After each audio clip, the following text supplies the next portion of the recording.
Perbedaan yang paling menyolok orang kaya dengan orang yang miskin adalah dalam hal kelola keuangan yang mereka dapatkan.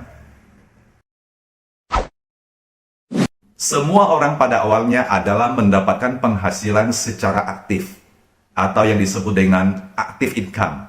Active income artinya adalah hasil yang kita dapatkan karena kita melibatkan waktu, tenaga, dan pikiran kita secara real time, secara aktif, dan kita mendapatkan hasil.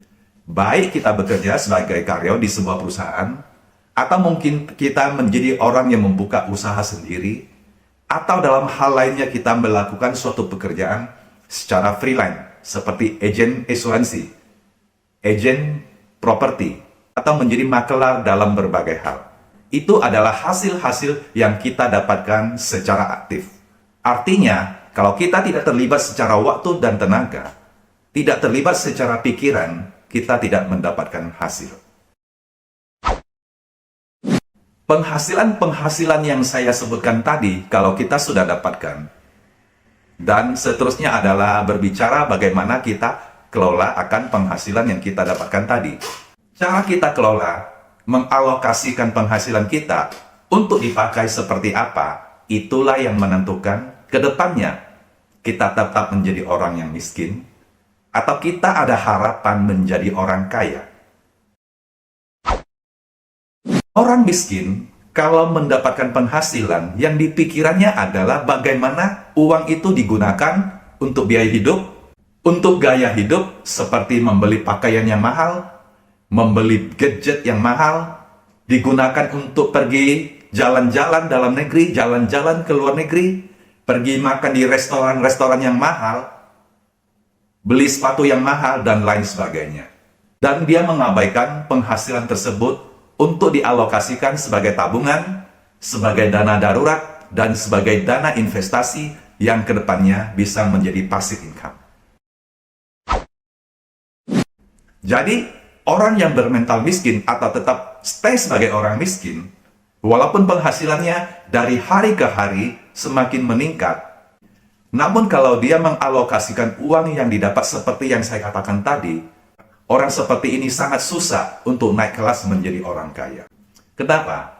Walaupun sepintar-pintar apapun dia menghasilkan uang, secara aktif, akan ada waktunya dia tidak sanggup lagi bekerja. Karena fisiknya sudah bertambah mundur. Mungkin juga secara relasi ada yang sudah berkurang. Pengaruhnya juga akan berkurang. Di saat itulah active income itu akan menurun. Sedangkan dia tidak punya persiapan, tidak menciptakan aset-aset yang bisa memberikan kontribusi sebagai passive income di saat dia sudah tidak bisa bekerja secara maksimal untuk mendapatkan active income. Sedangkan orang yang kedua, katakan orang yang sama, kalau dia punya pikiran, mendapatkan penghasilan, dia tata kelola uangnya secara bijak. Ada yang untuk biaya hidup, dinikmati sedikit untuk kehidupan, boleh dong bersenang-senang sedikit, tapi tidak kebablasan. Dan dia alokasikan tabungan, alokasikan untuk dana darurat, dan dia alokasikan untuk investasi. Jika itu dilakukan dengan bijak, tertata, fokus, dan secara kontinu, seperti itu akan ada harapan menjadi orang kaya. Dan bisa nanti usia produktif secara aktif income itu sudah tidak bisa dipenuhi, maka yang menggantikan adalah passive income, di mana dia tidak perlu bekerja, tidak perlu menukar waktu dan tenaganya, dia bisa mendapatkan penghasilan.